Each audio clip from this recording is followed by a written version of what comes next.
안녕하세요. 오늘은 저번에 읽었던 죽고 싶지만 떡볶이를 먹고 싶어를 마저 읽어보겠습니다.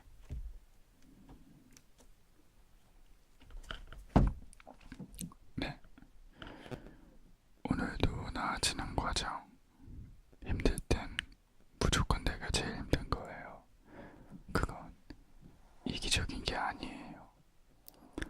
확실히 전문가한테 듣는 이야기는 위안이 된다.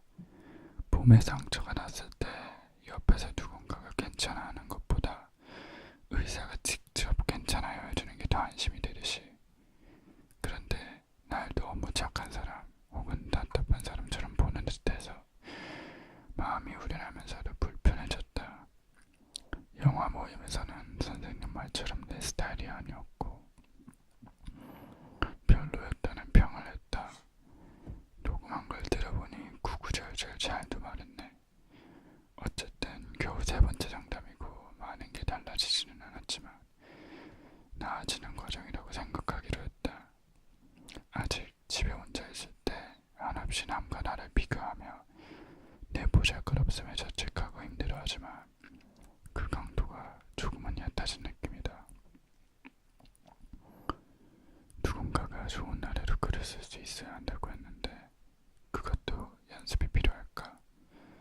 늘 날씨가 몸이 마음이 정신이 어두울 때만 글을 쓴다. 좋은 생각을 하면서 좋은 글을 쓰고 싶다. 묵직하고 어둡고 과잉 펑펑인 게 싫다. 어쨌든 좋은 생각을 해보기로. 내가 나를 감시해요. 내 자기감별은 언제부터 시작되었을까?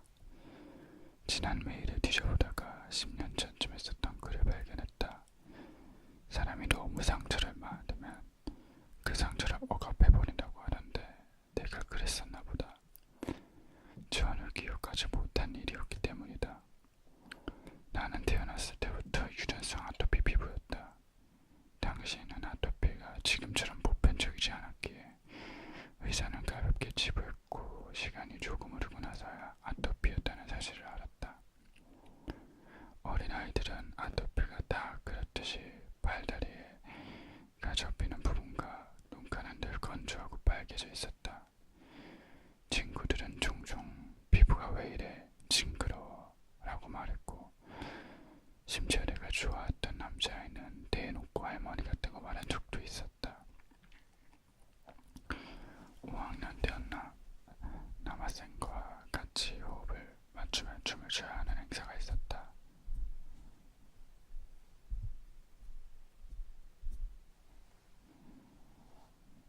내 파트너가 나랑 하기 싫었는지 내 손을 잡지 않고 춤추는 신용만 했던 기억이 난다. 그때부터 수치심이 생겨났다. 나 자신이 이상하고 못나고 할머니 같고 감춰야 할 존재처럼 느껴졌다. 중학생 때는 이런 일도 있었다.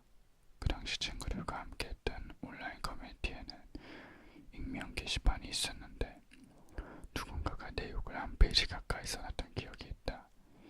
일일이 다 열거하기도 힘들지만 얼굴은 안 그래 보이는데 너무 뚱뚱하다. 좀 시끄러느라 발꿈치각하면서 못 봐주겠다 정도가 기억난다. 내 외모를 그렇게 평했다는 사실에 엄청난 수치심을 느꼈다.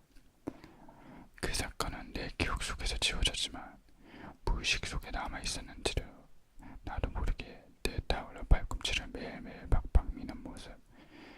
혹시 이나 코에 이물질이 있을까봐 거울을 수십 번도 넘게 들여다보는 늘 남에게 내가 어떻게 보일지 고민하는 내 모습이 있었다. 그렇게 고민하다 보니 이제 내 목소리까지 녹음해서 듣는 지경에 이르렀다. 내 마음이 고통을 오롯이 실감하는데도 누군가가 나를 비웃을 거라는 생각 때문에 두렵다. 지난주 영화 모임은 잘 하셨나요? 네, 잘했어요. 할 말이 많았나요? 아니요. 별로였다고 하니까 진행자분이 어떤 게 별로였냐고 물어봐서 지금 정리가 잘 안 된다고 하고 넘어갔어요.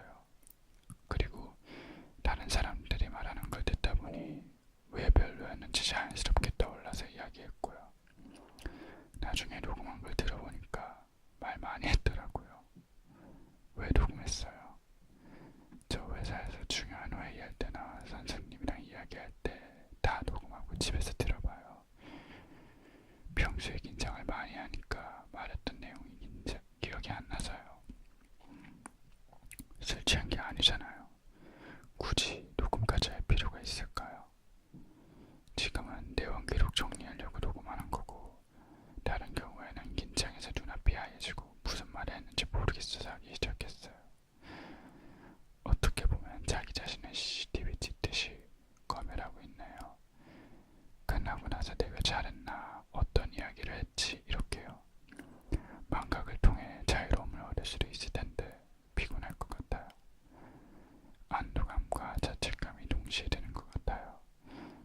말 잘했으면 안심하고 못했을 때는 사특하고요. 이미 벌어진 일은 그냥 넘겼으면 좋겠어요. 알겠어요. 이것도 되게 로봇 같네요. 로봇 같다고요? 네, 로봇 같다는 말도 큰 의미를 두고 한 이야기는 아닌데 자신이 더 큰 의미를 부여해줄 수도 있죠. 맞아요. 나를 꼬집는 말은 엄청 곱씹고 계속 말하고 왜 자기 검열을 하게 됐을까요? 눈치를 많이 보니까 그렇죠. 자신에 대한 만족도가 떨어져서 그렇죠. 내 인생은 내 것이잖아요. 내 몸도 내 것이고 그 책임은 내가 지는 거죠. 지금은 합리화나 중간 단계가 없고 극단적으로 가버려요.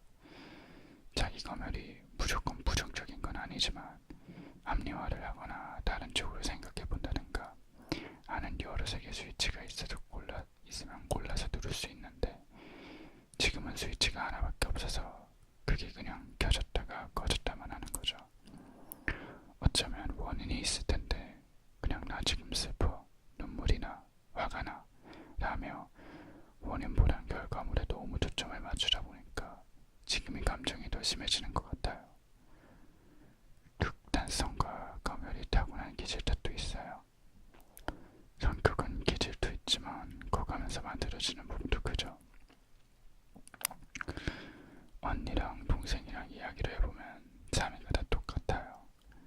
그래서 셋이서 연애 얘기를 하면 안 되거든요. 똑같이 극단적이니까 객관적인 판단이 이루어지지 않는단 말이에요. 그냥 태어날 때부터 이런 건가? 아니면 우리에게 도대체 무슨 일이 있었나? 하는 생각이 들어요. 지금 현실을 바라보는 관점이 극단적이기 때문에 자매 이야기를 할 때도 똑같거나 혹은 다르다 이렇게만 평가하는 것일 수도 있어요. 제 관점이요. 네.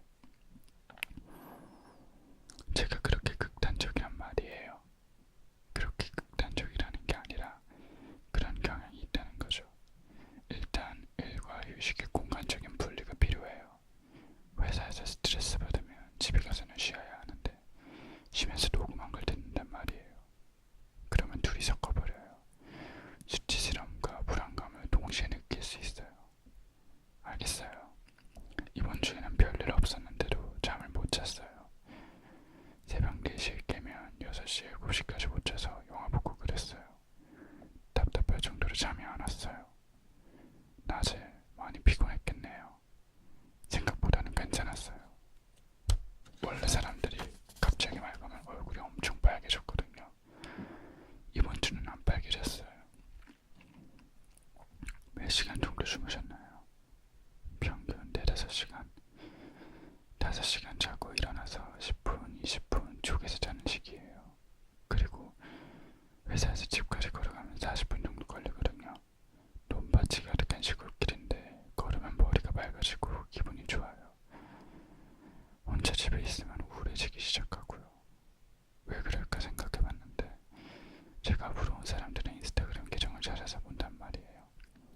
그걸 보면 더 우울해지는 것 같아요. 부러워하는 사람들은 어떤 사람들인가요? 원래 입사하고 싶었던 회사의 편집팀장님이에요. 그 회사로 이직을 준비하기로 했는데 면접에서 떨어졌거든요. 예쁘고 옷도 잘 입고 팀원들도 정말 좋아 보였어요. 많은 것들이 부럽고 나는 모자라는 생각이 들었어요. 지금 일하는 회사와 업무 만족도는 어떤가요? 업무 만족도는 높은데 조금 지겨워요. 부러움은 누구나 느낄 수 있겠죠. 이상향을 가지고 있는 거니까요. 하지만 부러워하는 것과 자신을 계속 비교하고 비하하는 건 다른 거죠. 지금은 동경하는 정도로 느껴지고 심해 보이지는 않아요. 어느 정도여야 심한 거예요? 행동으로 나와야겠죠. 하지만 나도 괜찮아 정도로 생각할 수 있다면 괜찮아요. 부러워하는 마음을 너무 부정적으로만 보지 않았으면 좋겠어요. 나를 발전시킬 수 있는 하나의 원동력이 될 수도 있죠. 네, 그리고 회사 팀장님은 존경하거든요. 그 마음이 건강하게 작용할 땐 닮고 싶다. 나도 저렇게 되어야지 하는데 어느 날에는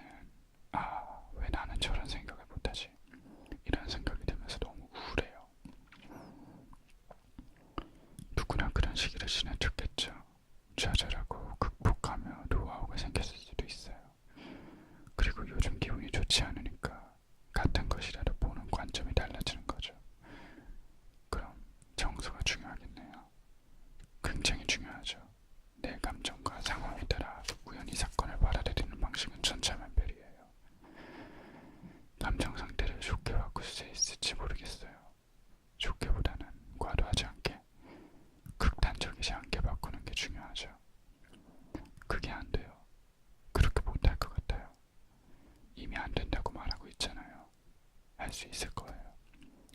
이번 주는 그런대로 잘 지냈으니까요. 저번 주는 안 좋았다고 했어요. 맞아요. 그리고 사건이 하나 있었어요.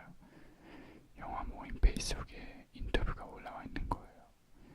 그 인터뷰에 모인 사람들이 좋아요를 눌렀기에 들어가 봤는데 다들 학력이 너무 좋은 거예요. 알고 보니 모임 대표가 좋은 대학교를 나왔는데 사업 쪽이라 주변 지인들에게 도와달라고 부탁했나봐요. 그래서 다들 학력이 좋았던 거죠.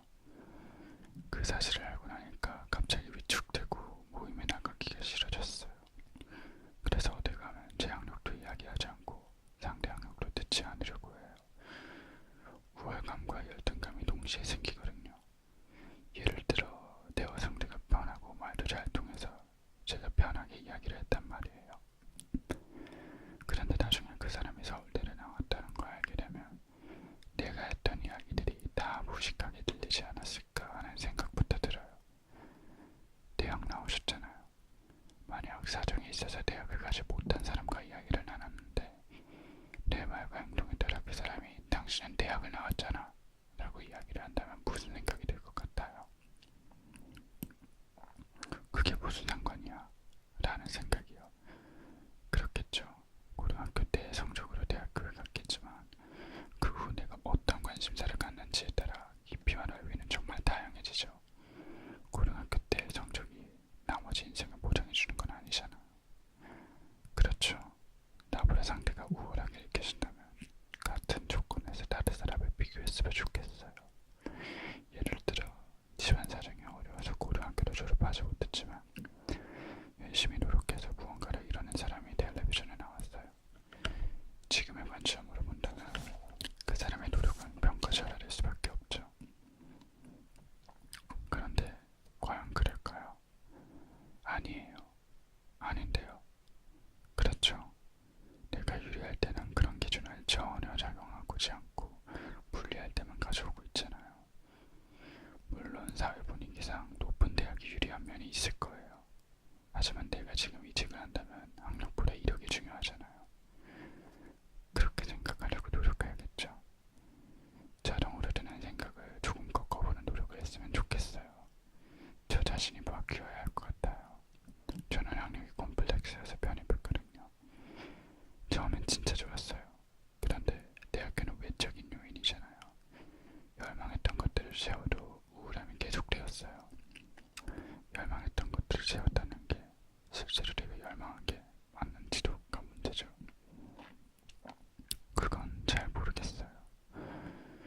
예를 들어 내가 가고자 하는 목적지가 아니라 단지 KTX를 타는 게 목적이라고 잘못 생각했을 수도 있다고요. 어쩌면 그건 내 생각이 아니라 사회적인 선입견이나 인식에 사로잡힌 걸 수도 있죠. 하지만 저는 문창가를 간 게 정말 좋았어요. 그러니까요. 누군가의 말보다 자신이 좋고 기쁜 게 더 중요하죠. 사람들에게 보이는 모습보다는 내 욕구를 먼저 충족했으면 좋겠어요. 방금도 말했지만 저는 그걸 잘 모르겠어요. 이걸 내가 원하는 걸까 남이 원하는 걸까 하는 부분이요. 잘 안 된다고 하면서도 인식하는 부분이 조금씩 있잖아요. 문창가를 갔을 때 기뻤던 것과 지금 하는 일에 만족하는 게 가장 솔직한 감정이 아닐까 싶어요. 바로 확 느껴지는 감정이요. 네, 즐거움이요. 즐거움보다 다른 감정을 앞섰다면 안 하는 게 좋을까요? 글쎄요. 가끔은 다른 이유로 싫어하는 것도 해야 할 때가 있잖아요. 영화 보임이 꼭 끝나요. 그 후 새 보임이 시작되는데 하고 싶은지 하고 싫은지를 잘 모르겠어요. 모임의 장단점을 쭉 써보고 하나씩 읽어보면 답이 나올지도 몰라요. 어쨌든 취미생활이잖아요. 취미생활이 스트레스가 되면 안 돼요. 하지만 안 하는 이유가 두려움에 굴복해서는 아니었으면 좋겠어요. 제가 피해의식이 심하잖아요. 이 모임에서도 사람들이 저를 싫어하는